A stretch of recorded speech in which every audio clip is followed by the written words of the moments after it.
Boa noite a todos, eu sou a Carmela Gruni, coordeno o projeto Desmitificando Direito, que acontece há mais de 10 anos aqui na Saraiva, todos os meses e geralmente às terças-feiras, a segunda terça-feira de cada mês. É uma alegria estar mais um encontro aqui recebendo vocês, nós que tivemos semana passada o professor Jorge aqui, de longe, falando sobre o assédio moral, e hoje a gente está de novo aqui reunido numa noite em Porto Alegre fria, depois para quem vai estar assistindo na internet, e ver vocês aqui comigo e com os professores. Para nós aqui tem sido uma satisfação, viu, professor Leonardo, professora Renata, tá recebendo vocês, assim como o professor Jorge, de fora do estado, voluntariamente para compartilhar conhecimento conosco. O tema do projeto hoje é a análise das mudanças trazidas pelo novo Código de Processo Civil ao agravo de instrumento. A professora Renata Malta Vilas Boas é advogada, professora universitária da Universidade CEUB, professora da ES, Escola Superior da Advocacia da OAB do Distrito Federal, mestre em Direito Público pela Universidade Federal de Pernambuco, palestrante, autora de diversas obras jurídicas, colaboradora da Rádio Justiça, membro do IBDFAN, da Comissão de Defesa dos Direitos da Criança, Adolescente e Jovens da OAB de Brasília, do Distrito Federal, membro da Comissão de Direito de Família e Sucessões da OAB do Distrito Federal e membro da ABRAF, assim que se fala, né? O professor Leonardo Gomes de Aquino é advogado, professor da Universidade da Unieuro, autor de diversas obras jurídicas na área empresarial, bastante, né, professor? Mestre em Ciências Jurídicas Empresariais pela Universidade de Coimbra, membro da Comissão de Direito Empresarial pela OAB do Distrito Federal, colaborador da Rádio Justiça, membro da Comissão de Relações Internacionais também da OAB do Distrito Federal. Eu quero agradecer muito, ontem eles estiveram no Instituto, na sede do Instituto Cultural Estado de Direito, gravando 2 cursos, os quais eu convido vocês a participar. Um é sobre as atualizações, né, as mudanças que ocorreram do novo CPC em relação aos direitos das famílias, e o outro, esse pela professora Renata, e o outro curso, que é coordenado pelo professor Leonardo, é sobre o papel do administrador judicial na recuperação de falências. E para nós é uma alegria assim, estar fazendo esse projeto lá no nosso espaço, com a nossa cara e com pessoas tão qualificadas e dispostas a estar compartilhando conhecimento. As inscrições vão estar semana que vem disponíveis com preço promocional para os primeiros 15 dias, e assim a gente vai fazendo. Então, vocês podem assistir, tem os certificados de participação nesse curso. E hoje, só lembrando que o certificado é entregue no final do evento, mediante assinatura do livro de presença e apresentação do documento de identidade. Sem mais, eu agradeço novamente vocês e passo a palavra primeiro para a professora Renata. Obrigada. Obrigada, Carmela. Boa noite a todos e a todas aqui presentes. Hoje nós vamos falar sobre o agravo de instrumento, que ele veio com uma roupagem nova no CPC de 2015. Quando eu vi a primeira vez as hipóteses previstas no Código de Processo Civil, do agravo de instrumento, o que ele veio como novo, eu comecei a me questionar se esse rol apresentado é um rol que vai ser visto como uma forma taxativa. E nós estamos encontrando os doutrinadores, a grande maioria, expressando de forma que é um rol taxativo. Ponto. Contudo, nós já temos aí situações em que a gente consegue perceber que, se eu não manejar o agravo de instrumento, pela sistemática do novo Código de Processo Civil, pela alma, pela se espera dele, eu vou acabar ofendendo o próprio ideal do novo CPC. Ou seja, essa lista que está aqui, que se considera uma lista taxativa, se eu seguir somente essas hipóteses e não abarcar outras situações, eu acabo ofendendo todo o que foi construído. Então começa a uma revolução ainda, né, aos pouquinhos, dizendo que é um rol taxativo, Porém, em determinados casos, pela sistemática da interpretação do novo CPC, é necessário permitir a existência do agravo de instrumento. E aí é onde a gente vai ter todo um embate doutrinário e jurisprudencial, porque ninguém tem certeza, ninguém sabe disso ainda, né? Então essa discussão é algo que hoje a gente começa aqui, ela não se encerra, eu não tenho uma resposta final para vocês. Aliás, ninguém tem, né? Eu acho que só daqui a uns 5, 10 anos que a gente vai ter certeza mesmo do que a gente está trabalhando. Mas eu acho que o grande problema do agravo de instrumento é, se inicialmente uma leitura como um rol taxativo, ele vai atender ao que se propõe como agravo de instrumento. Se ele vai, né, abarcar a ideia do novo código. Por que eu estou falando isso?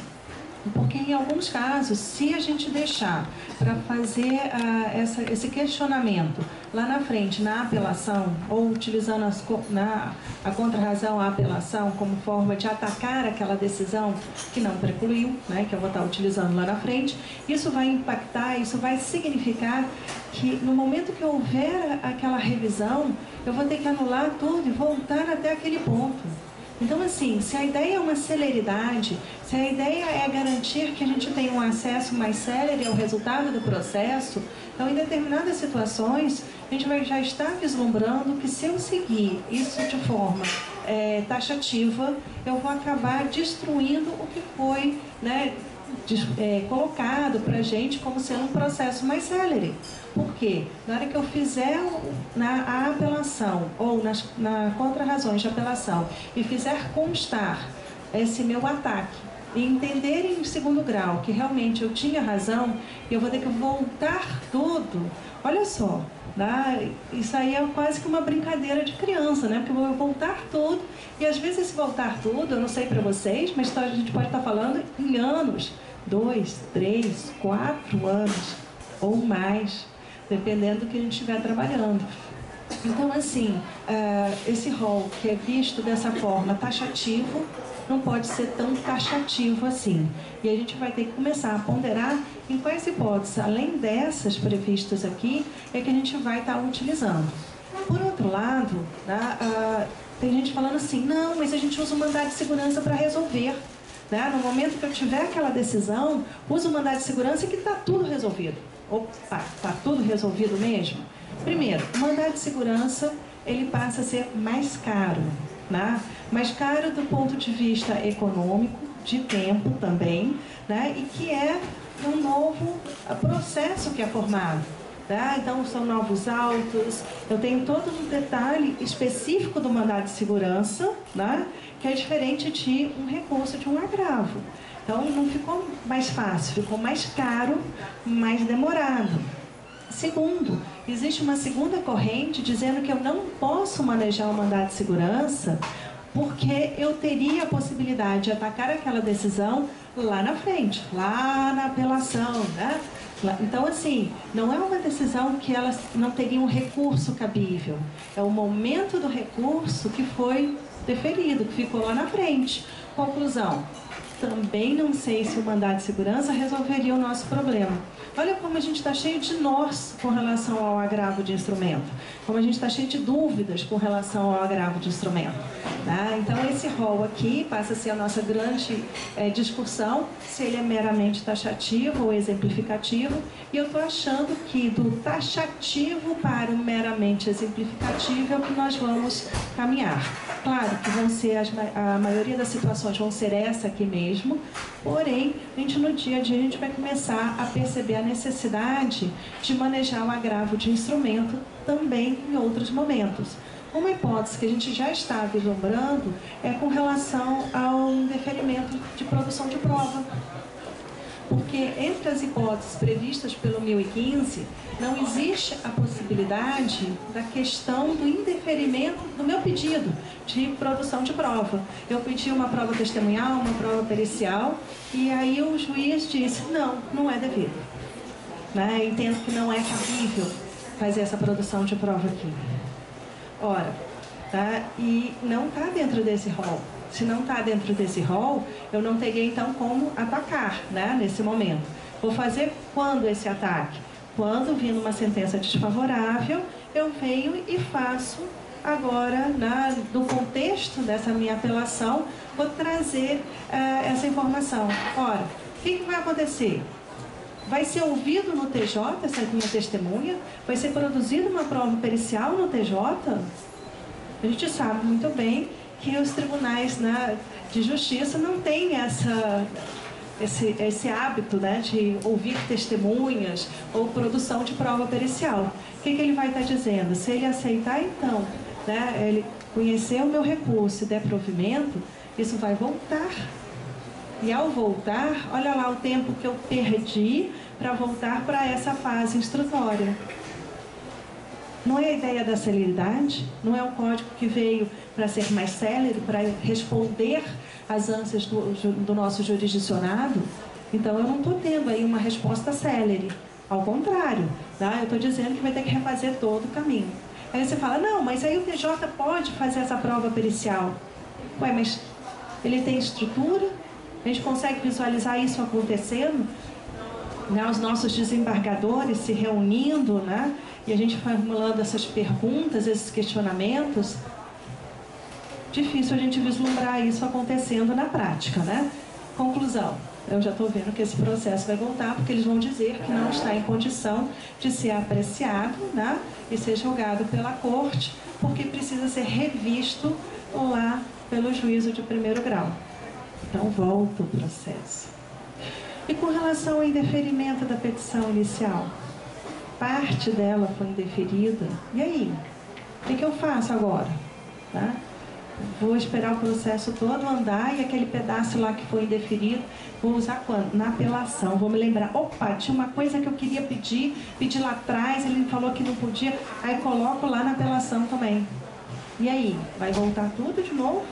Para tudo que for referente àquele pleito que eu fiz, que tinha sido indeferido inicialmente, parcialmente da minha petição inicial, aí volto para ser analisado, eu vou ter dois procedimentos acontecendo, né? O primeiro que já chegou até a sentença e agora o que volta, o que retorna para poder fazer tudo de novo. Cadê a celeridade? Quer dizer, ao mesmo tempo que a gente visualiza que esse código tem um objetivo, né, de trabalhar a questão da celeridade, né, eu estou vendo que vão ter alguns momentos que ele não vai ser célere. E como é que eu vou fazer isso? Eu tento fazer o agravo de instrumento, né? O TJ vai dizer que eu não posso. O juiz de primeiro grau não vai fazer o juízo de retratação, porque em tese ele poderia. Eu não sei vocês, mas uma vez eu me deparei com essa história do juízo de retratação e eu vi, né, uma resposta assim, se eu quisesse julgar diferente, eu tinha feito de outra forma. Aí eu disse, pois é, né? Então tá. Então, já vi que não vai ser pelo juízo de retratação, ou pela minha experiência, né, no meu passado. Espero que vocês tenham mais sorte do que eu.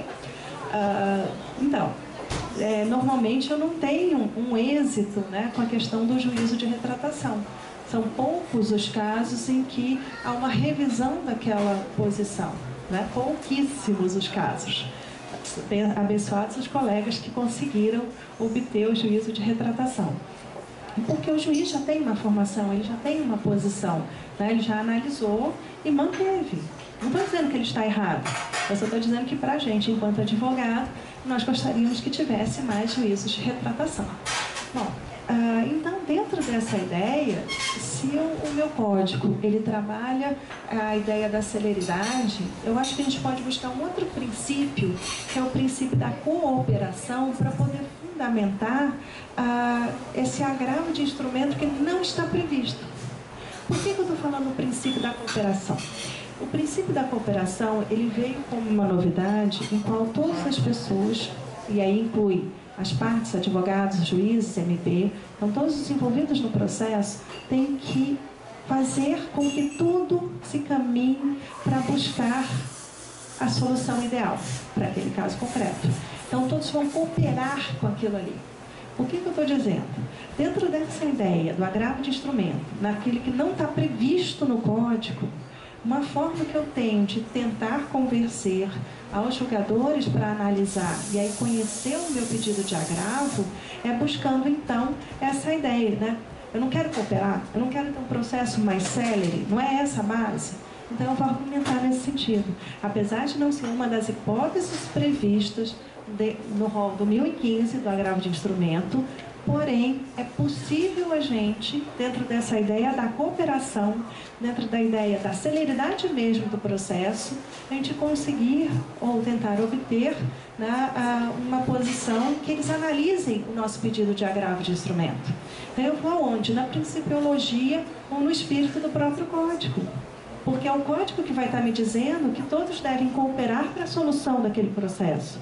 E se a forma de buscar essa solução seja ouvindo aquela testemunha ou a realização daquela perícia que foi indeferida pelo juiz Wapó, e que agora eu tenho que demonstrar em grau de recurso, né, para o TJ, então eu estou visualizando que eu posso trabalhar esses princípios, né, para poder fundamentar esse agravo. Não sei se ele vai ser conhecido, mas tentando caminhar. Porque se eu fizer a análise fria, ele não vai ser conhecido, porque não está dentro dessas hipóteses.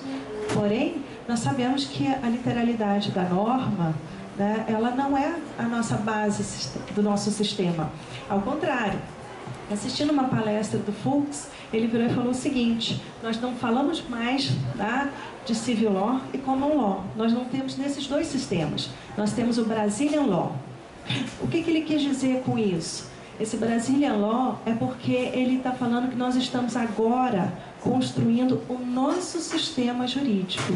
O que nós estamos fazendo daqui para frente é que vai criar o sistema jurídico brasileiro, que sim tem uma grande influência do direito romano, nós não vamos esquecer isso nunca, porém nós estamos trazendo referências, né, do outro sistema, né, da common law.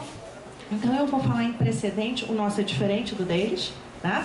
Mas nós estamos usando a jurisprudência de uma forma muito forte. Então, a partir do momento que a gente consegue demonstrar nos tribunais essa diferença ou essa importância, né, de ser analisado um agravo de instrumento, apesar de não estar previsto na literalidade do código, isso abre aí brecha para que em outros tribunais, outros colegas também possam manejar. E a gente começa a utilizar isso.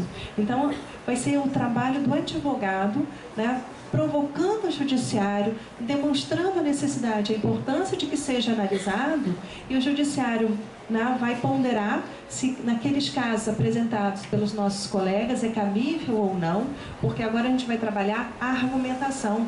A gente vai estar falando da importância de ser analisado e não simplesmente se ater à literalidade da norma. Então, o trabalho do advogado se tornou mais complexo do ponto de vista argumentativo. Eu entendo que nós iremos fazer muito mais sustentações orais do que fazíamos até então, né? A criação de memoriais, né, vai passar a ser algo mais comum para a gente, que a gente vai ter que demonstrar nos tribunais e tribunais superiores essas novas vertentes, porque a gente está interpretando tudo agora, a gente está caminhando nessa nova vertente. E assim, quando a gente olha mesmo os artigos referentes ao agravo de instrumento, a gente pode verificar que o princípio da cooperação está super presente. Por exemplo, no Código de 73, a gente matava muito o agravo de instrumento quando faltava uma peça. Esqueceu alguma coisa. Isso era maravilhoso. Por quê? Porque é maravilhoso para mim, que estou do outro lado, né? Porque aquele que esqueceu, ele tinha esse agravo não conhecido, em razão da ausência de uma das peças fundamentais. Então, faltou uma das peças, automaticamente era fim. Não interessava o conteúdo ou por que estava sendo discutido. E hoje não.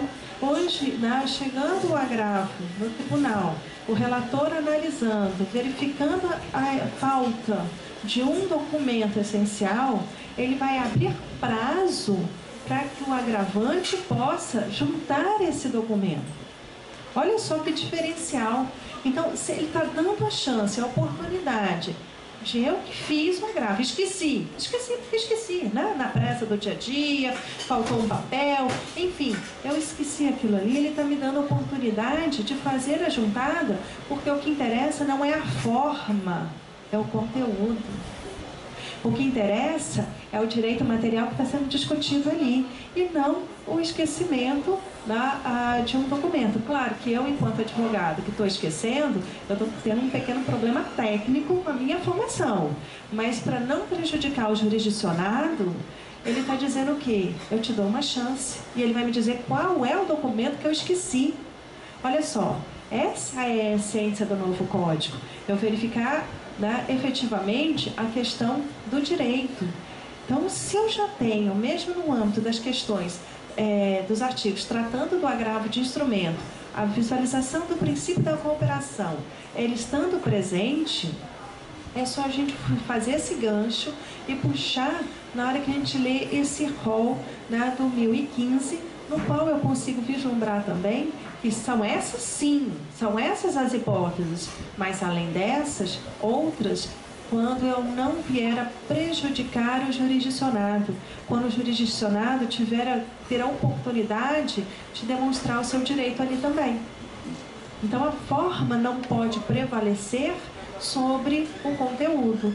E é isso que a gente vai estar sendo discutido. Então, essa rigidez da primeira leitura do artigo 1015, que é um rol meramente taxativo, a gente está começando a discutir isso, e é claro que aí eu vou precisar de algum tempo, né, para a gente descobrir quais serão as outras hipóteses que vão vir dentro desse artigo 1015 aqui, porque não vão ser só essas, não.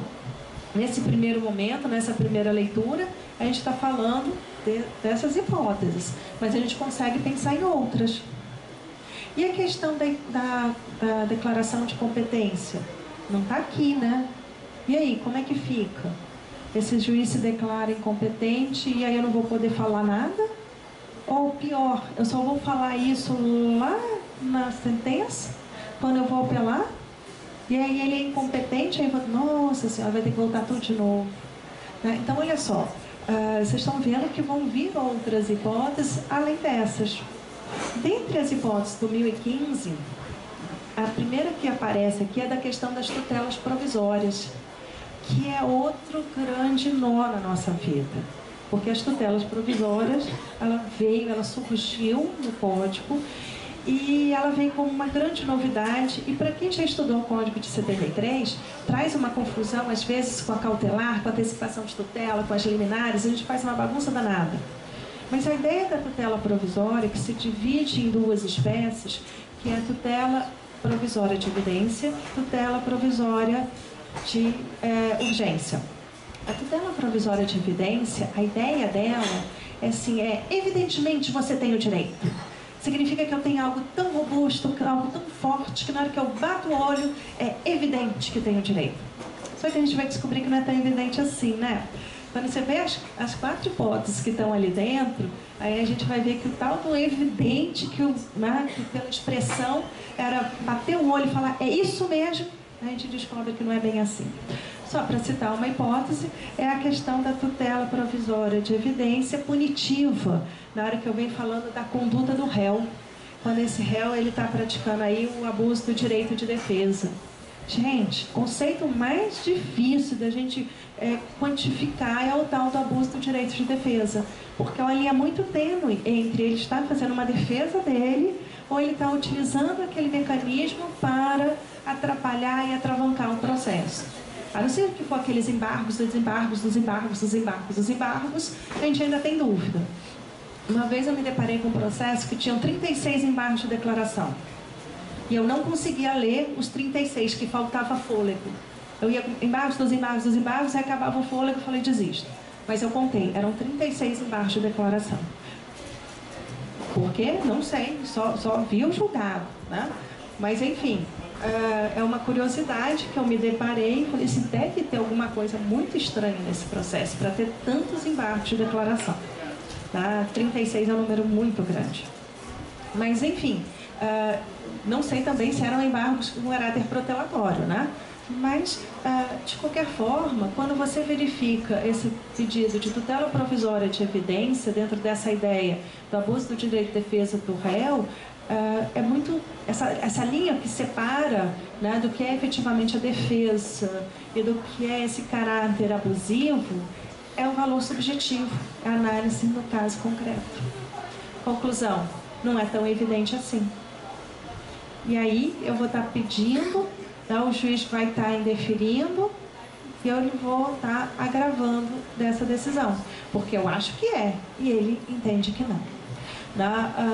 A situação da tutela provisória de urgência, que ela acaba, né, se dividindo em duas, ou subdividindo em duas situações, que é de natureza antecipada ou de natureza, né, de cautela, que ela vai ser ou satisfativa ou não satisfativa, e aí então que a bagunça vai ficar mesmo na nossa vida, porque a gente achou que já tinha superado essa questão da divisão que era satisfativa, não satisfativa, e agora eu vou ter situações em que aquela que é satisfativa, ela pode gerar uma estabilidade, e que a estabilidade não é igual a uma coisa julgada, e aí a gente entra em pânico com isso.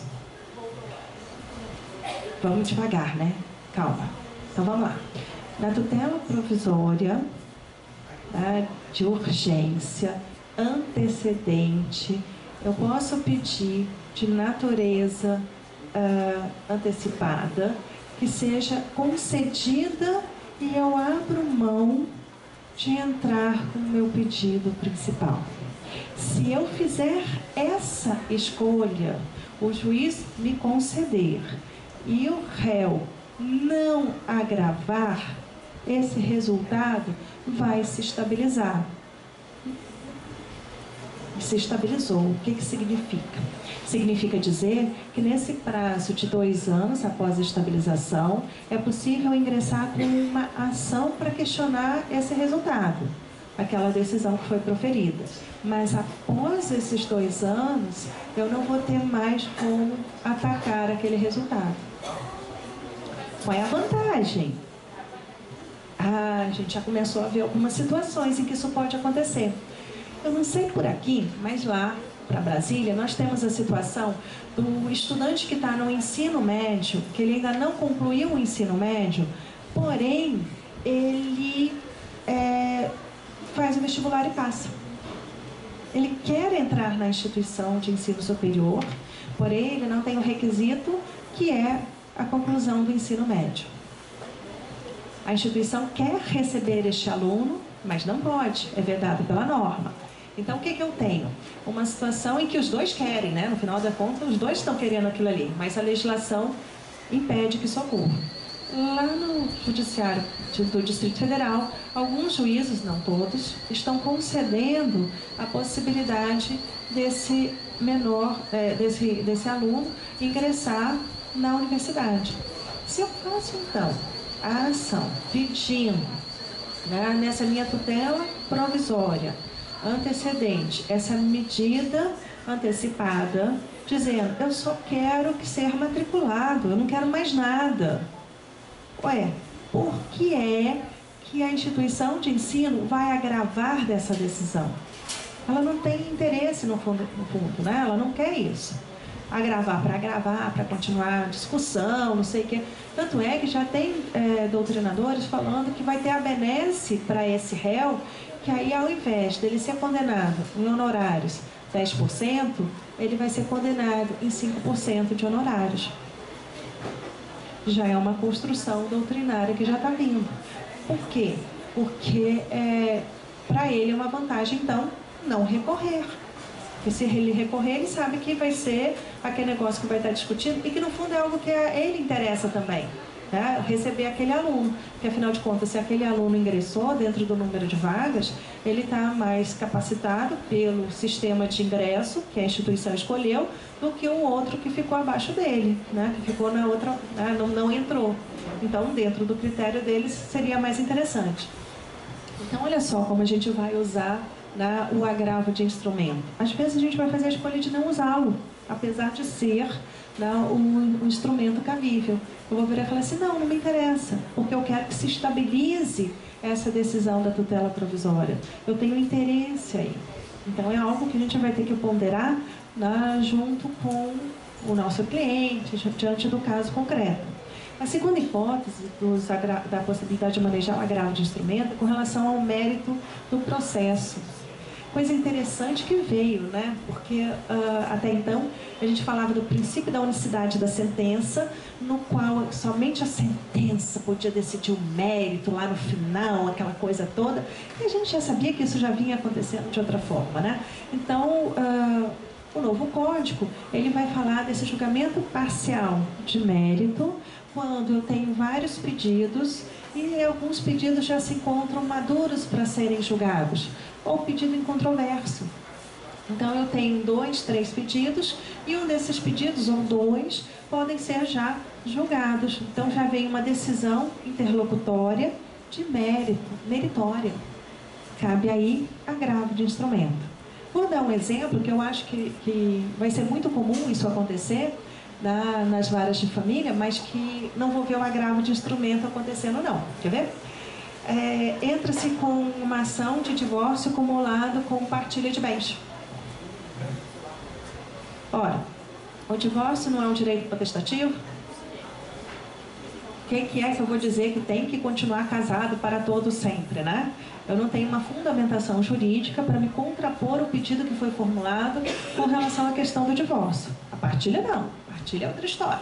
Dá para brigar aí anos e décadas com essa história. Conclusão. Diante de uma ação como essa, desses 2 pedidos formulados, o juiz ele vai fazer esse julgamento parcial do mérito com relação à questão do divórcio. A pessoa vai ficar divorciada e ainda vai estar discutindo a questão do patrimônio, a questão dos bens. Dessa decisão, que é uma decisão interlocutória de mérito, ou seja, o juiz determinou que eles vão ficar divorciados, né? Cabe agravo de instrumento. Eu vou ter um agravo de instrumento? Acredito que não. Espero que não, né? Mas, quem sabe, né? Eu tenho aí um apaixonado que aí resolva agravar para o tribunal, mas não por fundamentação jurídica, né? Com versos de amor, talvez, não sei. Mas... Bom, enfim, são situações em que a gente visualiza que, apesar de estar previsto, eu não vou entrar com agravo de instrumento, né? Não vai ter necessidade. Então, toda decisão de mérito, né, no processo, quando ela vier como uma decisão interlocutória, cabe agravo de instrumento. Porém, nem sempre vamos usar esse instrumento porque não vai fazer sentido. A rejeição da alegação de convenção de arbitragem é outra possibilidade que nós temos também, né, para manejar o agravo de instrumento. O que acontece? Nesse caso, eu tenho aí previsto uma convenção de arbitragem. Pela lei da arbitragem, as partes elas podem, né, criar, mediante um contrato, disposições dizendo que vão afastar do judiciário. Não é o judiciário que se afasta das partes. As partes que falam, nós não queremos resolver de outra forma, nós não queremos resolver pelo judiciário, queremos resolver pela arbitragem.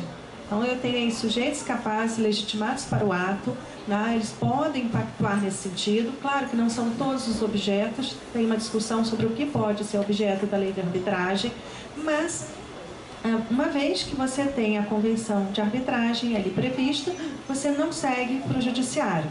No momento em que eu tenho essa alegação da convenção de arbitragem por uma das partes e foi rejeitado pelo magistrado, ele disse, não, tem que ser aqui no judiciário, cabe agravo de instrumento. Então, aí eu vou utilizar o agravo de instrumento para atacar. Porque qual é a ideia? Se realmente foi estipulada essa convenção de arbitragem, não é o judiciário que deve vir a se manifestar ou decidir naquele processo, porque as partes já fizeram essa opção. Existe até a possibilidade de autor e réu mudarem de ideia, não querem mais seguir pela arbitragem, tá? Mas nesse caso, eles precisam ter um acordo, não basta agora um não querer, tem que os dois não quererem. A mudança, né, de opinião tem que ser dos dois.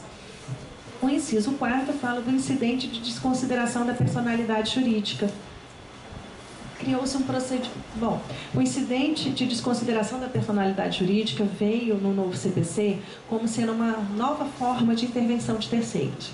Eu ainda tenho cá a minha dúvida se é exatamente uma intervenção de terceiros. Assim, está localizado, se eu tivesse que marcar um X numa prova, eu ia botar lá, intervenção de terceiros.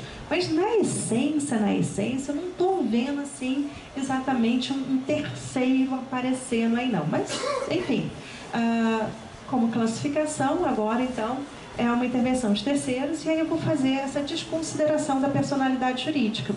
Pode ser tanto na forma tradicional, tá, no qual eu tenho uma empresa e aí eu vou buscar os sócios, ou na forma inversa, tá? Eu entro contra um dos sócios e aí eu vou buscar, né, a empresa.